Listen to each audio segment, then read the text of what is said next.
사도신경 하시겠습니다. 나는 전능하신 아버지 하나님, 천지의 창조주를 믿습니다. 나는 그의 유일하신 아들, 우리 주 예수 그리스도를 믿습니다. 그는 성령으로 잉태되어 동정녀 마리아에게서 낳히고 본디오 빌라도에게 고난을 받아 십자가에 못 박혀 죽으시고 장사된 지 사흘 만에 죽은 자 가운데서 다시 살아나셨으며 하늘에 오르시어 전능하신 아버지 하나님 우편에 앉아 계시다가 거기로부터 살아있는 자와 죽은 자를 심판하러 오십니다. 나는 성령을 믿으며 거룩한 공교회와 성도의 교제와 죄를 용서받는 것과 몸의 부활과 영생을 믿습니다. 아멘. 찬송가 337장입니다. 모든 시험 무거운 짐을 주 예수 앞에 아뢰히며 근심에 쌓인 날 돌아보사 내 근심 모두 맡으시네.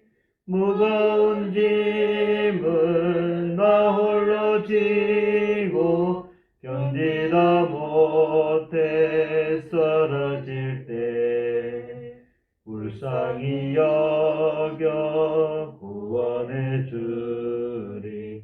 은혜의 주님 오직 예수.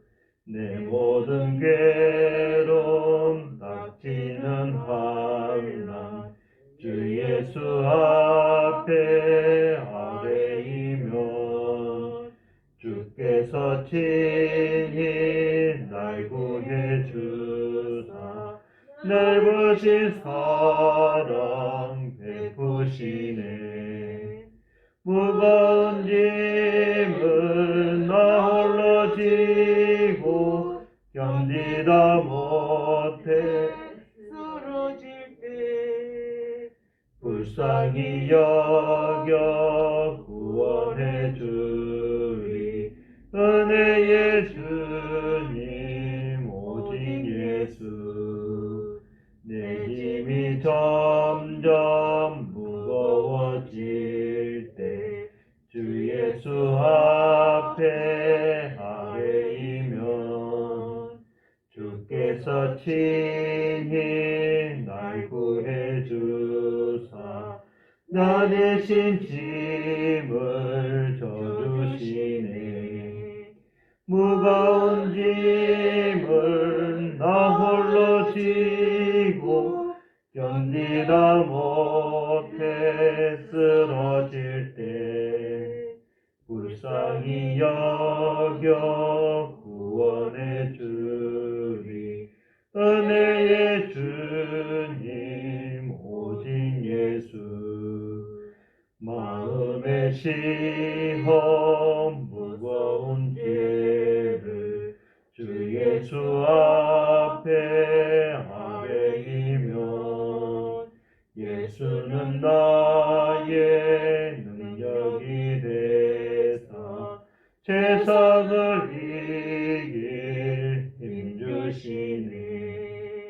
무거운 짐은 나 홀로 지고 견디다 못해 쓰러질 때 불쌍히 여겨 구원해 주리. 은혜의 주님 오직 예수. 아멘. 아멘. 하나님께서 오늘 우리에게 주신 말씀은 시편 102편입니다.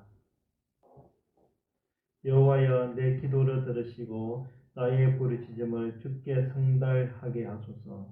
나의 괴로운 날에 주의 얼굴을 내게서 숨기지 마소서. 주의 귀를 내게 기울이사 내가 부르짖는 날에 속히 내게 응답하소서.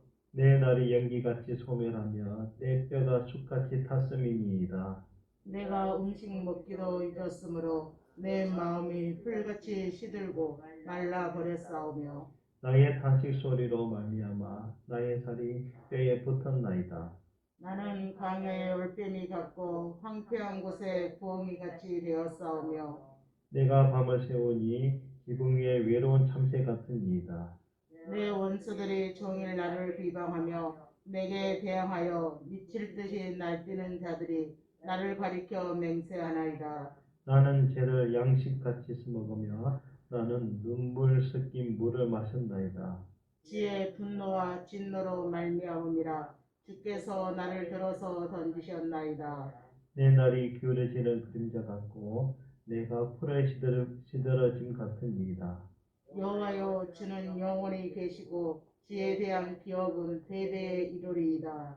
주께서 일어나사 시온을 긍휼히 여기시리니 지금은 그에게 은혜를 베푸실 때라. 등한 기한이 다가옴이니이다. 지의 종들이 시온의 돌들을 즐거워하며 그의 티끌도 은혜를 받나이다. 이에 문 나라가 여호와의 이름을 경외하며 이 땅의 모든 왕들이 주의 영광을 경외하리니 여호와께서 시온을 건설하시고 그의 영광 중에 나타나셨습니다. 여호와께서 빈궁한 자의 기도를 돌아보시며 그들의 기도를 멸시하지 아니하셨도다. 이 일이 장래 세대를 위하여 기록되리니 창조함을 받을 백성이 여호와를 찬양하리로다. 여호와께서 그의 높은 성소에서 굽어보시며 하늘에서 땅을 살펴보셨으니 이는 갇힌 자의 탄식을 들으시며 죽이기로 정한 자를 해방하사 여호와의 이름을 시온에서 그 영예를 예루살렘에서 선포하게 하려 하심이라. 그때 민족들과 나라들이 함께 모여 여호와를 섬기리로다. 그가 내 힘을 중도에 쇠약하게 하시며 내 날을 짧게 하셨도다. 나의 말이 나의 하나님이여 나의 중년에 나를 데려가지 마옵소서. 지의 연대는 대대에 무궁하니이다. 주께서 옛적에 땅의 기초를 놓으셨사오며 하늘도 주의 손으로 지으신 바니이다. 천지는 없어지려니와 주는 영존하시겠고 그것들은 다 옷같이 낡으리니 의복같이 바꾸시면 바뀌려니와 주는 한결 같으시고 주의 연대는 무궁하리이다. 주의 종들의 자손은 항상 안전히 거주하고 그의 후손은 주 앞에 굳게 서리이다 하였도다. 아멘. 예, 오늘 시편 102편 말씀은 제목이 표제가 이래요. 고난 당한 자기 마음이 상하여 그의 근심을 여호와 앞에 토로하는 기도. 이렇게 표제가 있습니다. 보면 아시겠지만 내용들이 어때요? 앞에 부분은 근심에 쌓이고 사람들이 괴롭히고 나와 함께 하는 사람은 없는 것 같아요. 근데 후반에 가면은 하나님이 함께 하신다는 것을 깨닫게 될 것, 그리고 하나님께 간구하고 호소하는 것을 볼 수 있어요. 이 8절 말씀 보면요, 내 원수들이 종일 나를 비방하며 내게 대항하여 미칠 듯이 날뛰는 자들이 나를 가리켜 맹세하나이다. 어때요? 고통받고 있는 상황이 이렇습니다. 나를 위해주는 친구가 하나도 없고 나를 위해서 함께 울어줄 친구도 없어요. 나에 대해서 항상 대항하는 대적들만 있다는 것입니다. 원수들만 가득하여서 내가 어디에 손을 내밀고 누구에게 도와달라고 요청하고 싶어도 그럴 사람이 전혀 없다는 것입니다. 이 시편 저자는 그런 지금 상황에 놓여 있는 거예요. 사람이 살다 보면은 다양한 상황을 겪게 되고 환경을 만나게 됩니다. 또 가지각색의 어려움도 겪게 돼요.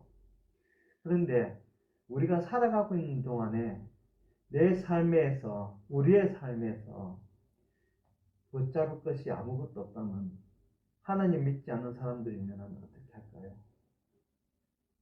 자기 자신을 돌아보지 않게 됩니다. 결국은 내 자신을 내려놓게 돼요. 결국은 자기 스스로 자기를 포기하게 되는 그런 상황까지 가게 된다는 것입니다. 지푸라기도 있으면은 그 지푸라기도 잡을 텐데 그렇지 않다는 것입니다. 잡을 지푸라기도 없는 상황이 일어난다는 것이에요. 그런 상황 속에서 우리는 사람을 찾아 헤매고 있다는 것입니다. 우리 사람들은. 근데 아시겠지만 사람에게서 찾을 수 없는 것, 사람을 찾아도 나와 함께하는 사람이 아니고 나를 대적하는 사람이고 나를 미워하는 사람이고 나를 고발하는 사람들밖에 없다면은 내가 누굴 바라봐야 될까요? 우리는 하나님을 바라봐야 된다는 것입니다. 그때 그 전부터도 하나님을 바라봤지만 그때 더욱 절실하게 하나님을 바라볼 때 하나님께서 응답해 주시고 나의 어려운 환경들이 풀어지게 되는 놀라움이 있다. 하나님은 우리에게 말하고 있어요. 나에게 외쳐라. 나에게 말해라. 내 모든 무거운 짐을 내가 감당하겠으니 나에게 말해라. 너의 모든 무거운 짐들을 내가 감당하겠으니 나에게 말해라. 이렇게 하나님께서 외치고 또 외치는데도 사람들은 하나님의 그 외침에 응답하지 않고 세상 것을 향해서 나를 어떻게 하면은 살릴 수 있을까? 살려줄 수 있는 저 사람인가? 나를 구원해줄 사람이 저 사람인가? 찾아 헤매는 것입니다. 내 마음의 위로를 하나님으로부터 받는 것이 아니라 사람으로부터 받고 싶어 하기 때문에 그렇습니다. 왜 그런 일이 일어날까요? 하나님을 믿는다는 사람들 속에서도 그런 일들이 일어나는 것을 보게 됩니다. 왜 그런 일이 일어나게 되겠습니까? 그것은 기도에도 그 속에서 하나님이 있다고 믿지 않기 때문에 그렇습니다. 하나님의 응답을 경험해 보지 못한 사람들이기 때문에 그렇다는 것입니다. 기도를 하는데 하나님의 응답이 없다는 것은 진짜 당황스럽지요. 우리가 신앙생활 10년, 20년, 30년 하는 가운데서 하나님의 응답이 한 번도 없었다고 생각해 보세요. 내 스스로 느끼기에. 내가 믿는 하나님이 과연 그 하나님인가? 의구심도 들 수 있을 것입니다. 하지만 하나님을 믿는 척 하면서 세상 것에 향해서 내 소망을, 내 소원을 바라고 있지 않은가 돌아봐야 된다는 것입니다. 우리가 하나님께 응답받지 못하는 것을 다르게 표현하면은 아직도 세상 것에 대해서 의지하고 있기 때문에 그렇다는 것입니다. 이 시편 저자는 얘기하고 있어요. 세상 그 어떤 것에서도 나를 위로해 주는 게 없다고. 나를 위로해 주는 것이 없으니까 나를 미워하고 책망하고 견책하는 것들은 가득한데 나를 사랑해 주는 것은 아무것도 없다는 것입니다. 그때 시편 저자가 바라보는 분은 한 분 하나님밖에 없다는 것입니다. 하나님께서 내 원수들을 쳐내 주실 줄 믿고 하나님께서 나를 이렇게 세워 줄 줄 믿고 하나님께서 내가 나가는 길이 형통하게 될 줄 믿고 시편 저자가 기도하니까 하나님께서 들어주실 거라고 믿고 나아간다는 것입니다. 이러한 믿음 속에서 가는 우리가 되어야 되겠습니다. 우리가 마음의 위로를 받는 것은요, 기도를 통해서 하나님께 나아갈 때 위로를 받습니다. 이틀 전에 제가 본 TV 프로그램이 있는데 잠시 스쳐 지나가다가 봤어요. 밤에 하는데 모 방송국에서 하는데 AI를 가지고 남편과 대화하게끔 만드는 것이었어요. 그리고 남편을 위로해 주게 되는 것입니다. 남편은 그 AI에 있는 부인을 보면서 가상현실에 있는 부인을 보면서 눈물 흘리면서 부인을 계속 이름을 부르고 바라보고 있는 것입니다.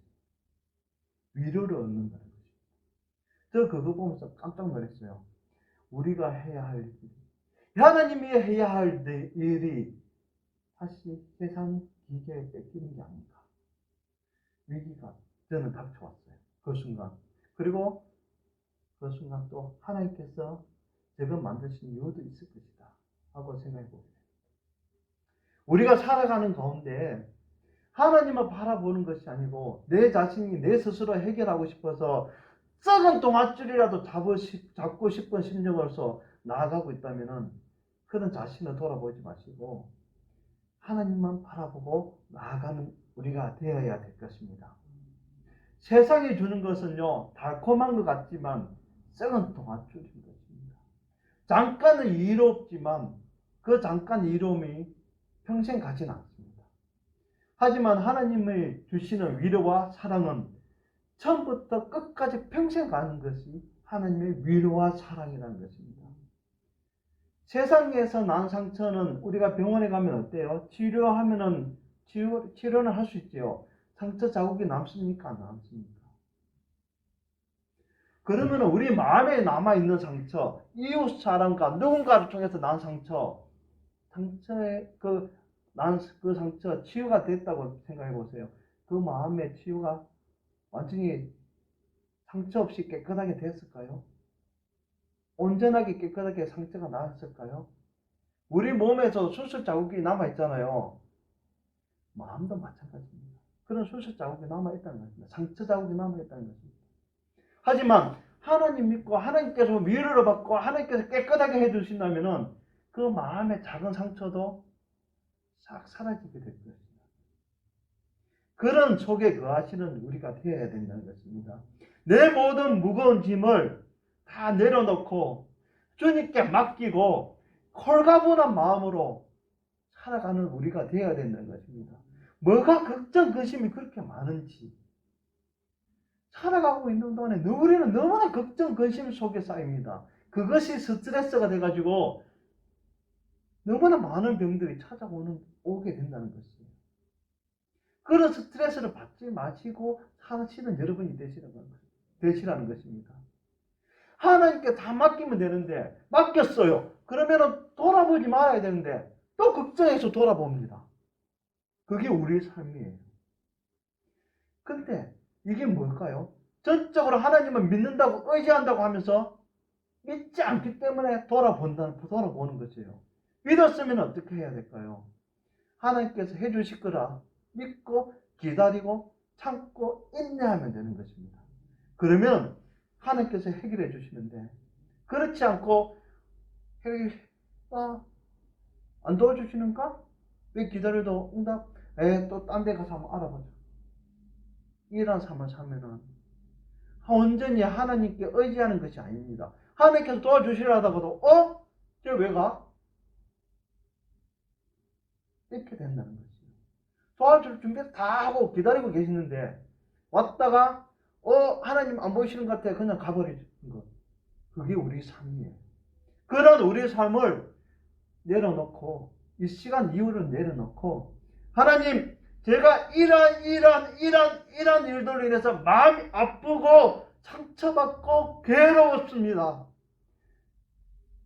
치유하여 주시고 해결하여 주시옵소서. 저에게 이런 어려움이 다가오고 있습니다.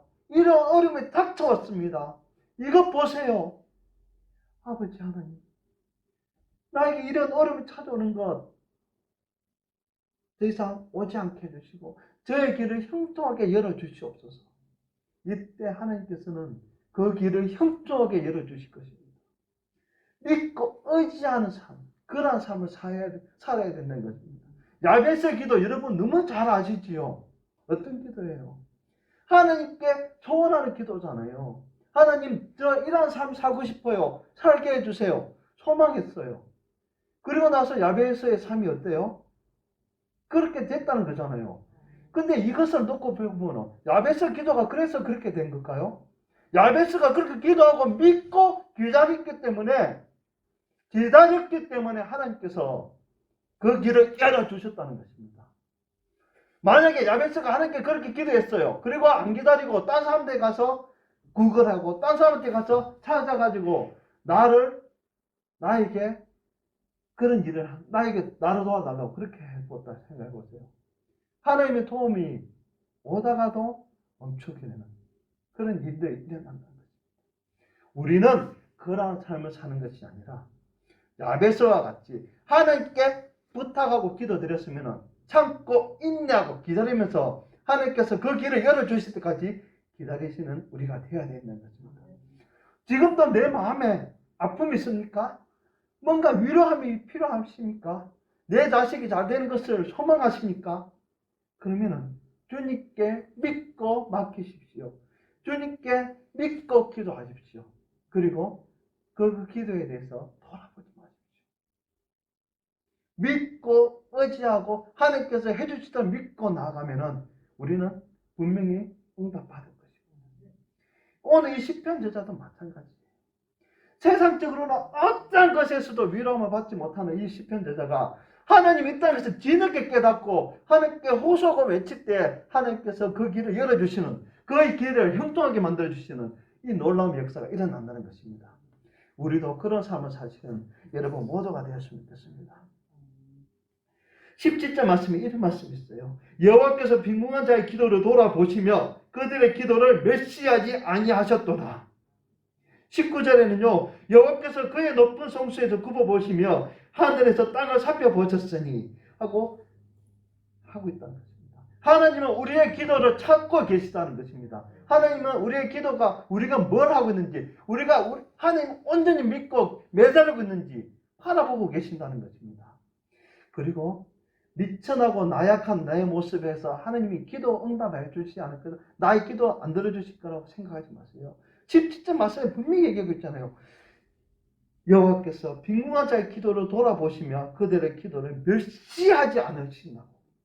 그들이 기도하는 것들을 하나님께서 멸시하지 않으신다는 건 뭐예요? 존귀하게 여겨주신다는 것입니다. 그런 하나님을 믿고 나가는 우리가 되었으면 좋겠어요. 시편 저자는 24절에도 이렇게 얘기하고 있어요. 나의 말이 나의 하나님이여 나의 중년에 나를 데려가지 마옵소서. 주의 연대는 대대에 무궁하리이다. 나의 말이라고 시편 저자는 표현하고 있습니다. 말할 수 있는 대상이 하나님이라는 사실을 깨닫고 내 말로 하나님께 입을 여는 것입니다. 바로 이것이 말한 것이 기도이라는 것입니다. 주는 한결같으시고 주의 연대는 무궁하리이다. 주는 한결같으십니다. 그리고 연대는 무궁하다는 것입니다. 한번 연을 맺으면 끝까지 가시는 그 하나님, 그 하나님과 함께 간다는 것입니다. 사람은 변화하고요, 변절하는 사람을 살고 있지만 하나님은 그런 사람이 아니고 그런 신분이 아니고 끝까지 영원히 우리와 함께 하신다는 것입니다. 우리와 함께 하시는 그 하나님을 믿고 나아가는 여러분이 되었으면 좋겠습니다. 그 하나님께 의지하고 나아가는 여러분이 되었으면 좋겠습니다. 우리 여러분이 이 삶의 위로자가 되시는 그 하나님을 발견하는 오늘 하루가 되었으면 좋겠습니다. 기도하겠습니다. 아버지 하나님, 우리의 기도를 들어주시고 우리의 간구를 돌아보시는 아버지 하나님, 하나님 앞에서 나와 우리가 진실된 마음으로 고백할 때 우리의 기도를 들어주시옵고 응답하여 주시옵소서.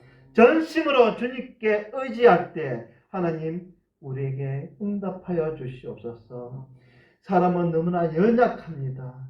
하나님께 매달렸다가 또 다른 것을 향해서 나아가고 있지는 않는가 우리 자신을 돌아보게 해주셨고, 만약 내가 지금까지 그러한 삶을 살았다면 이후로는 그러한 삶을 사는 것이 아니라 전심으로 하나님께 매달리고 그 매달린 가운데서 믿고 기다리는 우리가 되게 하여 주시옵소서. 감사합니다. 우리를 구원해 주신 예수님 이름으로 기도드립니다. 아멘.